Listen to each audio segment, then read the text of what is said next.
పోతిరి మహేష్ అయినా లేకపోతే ఇంకోడైనా వాళ్ళ పార్టీ నాయకులు వాళ్ళ రంగు తెలుసు కాబట్టి వాళ్ళందరూ సైలెంట్ గా ఉన్నారు. మనం ఎంత చించుకున్న విషయం లేదురా బాబు, మనం జస్ట్ యూజ్ అండ్ త్రో బ్యాచే అని వీళ్ళు ఏంటంటే ఐడెంటిటీ క్రైసిస్. ఇప్పుడు పోతిరి మహేష్ అనే అతను చిల్లరోడైనా ఎటువంటి వాడైనా సరే సామాన్యుడి నుంచి ఈ రోజున జగన్మోహన్ రెడ్డి అతను మెడలో కండువా వేసి పార్టీలోకి ఆహ్వానించారంటే దానికి కారణం పవన్ కళ్యాణ్ గారు. ఆడికి అంత క్యాండిడేచర్ వచ్చింది అంటే దానికి కారణం పవన్ కళ్యాణ్ గారు. అది గతం మర్చిపోయి మన స్థాయి మర్చిపోయి మాట్లాడితే ప్రజలు హర్షిస్తారంటే దానికంటే దౌర్భాగ్యం ఇంకోటి లేదు. ఇవాళ రంగా గారి వర్ధంతి రోజున రంగా గారి విగ్రహం దగ్గర రంగా గారి రక్తం పంచుకు పుట్టినటువంటి రాధాబాబు పైన నోటికొచ్చినట్టు మాట్లాడితే అందరూ చూస్తూ ఊరుకుంటారు అనుకుంటున్నారా? అంటే మేము ఇప్పుడు ఫిజికల్ గా దాడులు చేస్తే తద్వారా బీసీల పైన దాడులు చేశారని చెప్పి దాన్ని ఒక కులాల మధ్య గొడవగా మార్చాలనేటువంటి కుట్రలో భాగంగా ఈ రోజు అతను కామెంట్స్ చేశాడు. ఇదంతా కూడా తాడేపల్లిలో స్క్రిప్ట్ తయారు చేసుకొని బీసీలకి కాపులకి మధ్య గొడవ పెట్టడానికి చేసినటువంటి ఒక కుట్రలో భాగంగా ఈ రోజున పోతిరి మహేష్ మాట్లాడాడు. దీనిపైన పోలీసు వ్యవస్థ విచారణ చేయాల్సినటువంటి అవసరం ఉంది.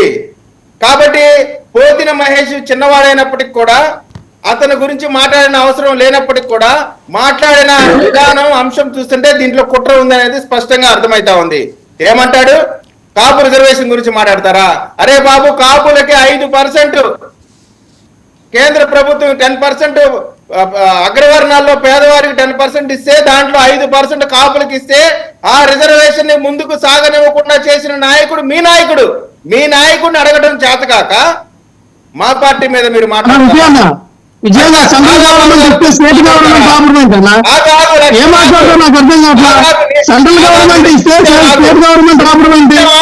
నిన్ను గుర్తించాము ఆగు. లక్ష్మణ్ అంటాడు మీది ఏ పార్టీ, మీది ఎక్కడుంది పార్టీ అని. ఏ పార్టీయో తెలియకుండానే నువ్వు నీ క్యాండిడేట్స్ ఆ రేంజ్కి వచ్చావా? ఈ రోజు నీ మెడలో కండువా వేసిన జగన్మోహన్ రెడ్డి నీ ఎత్తు పొడుగు లావు చూసి కాదు, జనసేన పార్టీని చూసి, జనసేన నీకు ఇచ్చిన గౌరవం చూసి.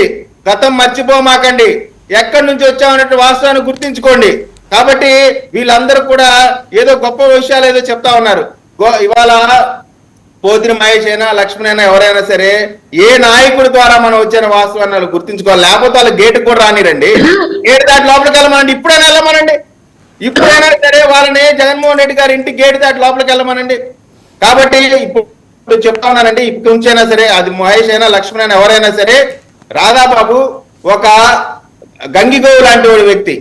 అతను నీకు రాజకీయ పదవి కావాలా, రంగా గారి అభిమానులు కావాలా అంటే నాకు రాజకీయ పదవులు వద్దు, అది ముఖ్యమంత్రి అయినా ఎమ్మెల్యే అయినా ఎంపీ అయినా వద్దు.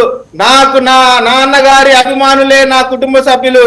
నాకు రాజకీయాల కంటే రంగా గారి అభిమానులే నాకు ముఖ్యం. నాకు రంగా గారి లెగసీ అవసరం కానీ రాజకీయ లెగసీ అవసరం లేదన్నటువంటి గొప్ప నాయకుడు ఈ రాష్ట్రంలో ఉన్నందుకు మనం గర్వపడాలా. అటువంటి నాయకుడిని ఒకడు బానిస అంటాడు. Useless fellows. కోపం వస్తా ఉందంటే రక్తం మరిగిపోతా ఉంది. రాధాబాబు గారిని బానిసనారంటే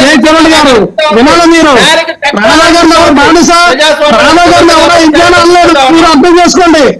కాపు జాతిని కాపుల కోసం పోరాటం చేయనటువంటి నాయకుడు మీ జాతిని తీసుకొని ఒక కింద బానిసలుగా మీకు మీ రాజా గారికి చెప్పండి, పవన్ కళ్యాణ్ గారికి చెప్పండి, మీరందరూ కూడా కాపుల్ని తీసుకెళ్ళి చంద్రబాబు నాయుడికి కొత్తగా చంద్రబాబు నాయుడు గారి కింద బానిసగా భద్రగా భావించి కాపుల యొక్క పౌరుషాన్ని, కాపులు కొనేటువంటి పౌరుషాన్ని చూపించండి, కాపులు కొనేటువంటి పరిస్థితులు చూపించండి.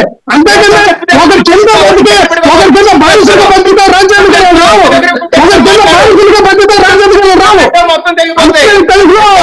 మీరు వెళ్ళి కాపులకి సంబంధించి ఏదో తెలుగుదేశం కాపులు కమ్మలు అనుకుంటారు, కాపులు కమ్మలు అనుకుంటారండి. ఎవరికి అవసరం సార్ కాపులు కమ్మలు నిలదీయడానికి? ఈ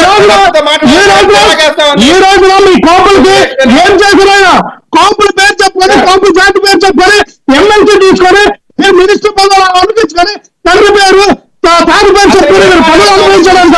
మీ లగసీ బ్యాంకులు ప్రజల కోసం పోరాటం చేయాలి, ప్రజల కోసం నిలబడాలి, అంతేగాని మీరు పనులు పొందుకోవాలంట. ఒకరు ప్రజా బ్యాంకులో వేయడంట. ఇంటికైనా మీ కోపం తాగిడి పెట్టడానికి అరుణ గారు మీరు కోపుల్ని రెచ్చగొట్టారు. కోపుల్ని రెచ్చగొట్టే మీరు ఎక్కడ తీసుకెళ్తారు? వెయిట్ లక్ష్మణ్ అరుణ గారు రెస్పాండ్. మీ మీద చాలా సాఫ్ట్ కార్నర్ చూపిస్తున్నారు.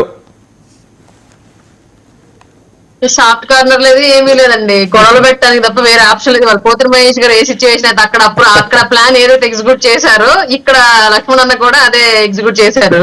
సింపుల్ క్వశ్చన్ అండి, నేను ఒకటి అడుగుతాను. నిన్న కాక మొన్న వచ్చినటువంటి శ్యామల గారికి అధికార ప్రతినిధి ఇచ్చారు, మరి రేగ లక్ష్మణ్ రావు జనసేన పార్టీ మరి వైసీపీ కండవ వేసుకున్న దగ్గర నుంచి యుద్ధం ప్రకటించేస్తున్నాడు మా అందరి మీద. పాపం అన్ని సమస్యలన్నీ ఆయన కొని తెచ్చుకుంటూ మరి ఎందుకు ఇవ్వలేదండి అధికార ప్రతినిధి వైసీపీ వాళ్ళు?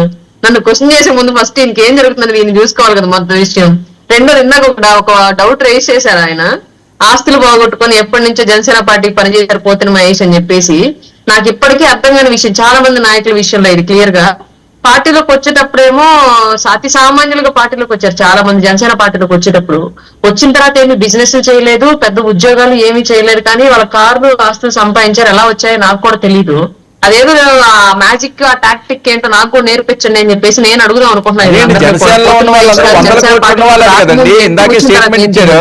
కాదు అరుణ, జనసేనలో ఉన్న వాళ్ళందరూ 100 కోట్లు ఉన్న వాళ్ళట కదా. ఎక్కడండి? సరే మనం ఇప్పుడు గెలిచిన 21 మందిలో మాట్లాడుకుందాం. అదే అంటున్నా, 21 మంది అంటున్నారు కదా, మీకు తెలియదండి, మాకు తెలుసు వాళ్ళందరూ 100 కోట్లు ఉన్నాయి. అందులో దుర్గేష్ గారికి 200 కోట్లు ఉంటాయి, బొలిసిరి శ్రీనివాస్ గారికి 800 కోట్లు ఉంటాయి. ఏం మాట్లాడుతున్నారండి వీళ్ళు? అసలు గెలిచిన వాళ్ళలో ఎక్కువ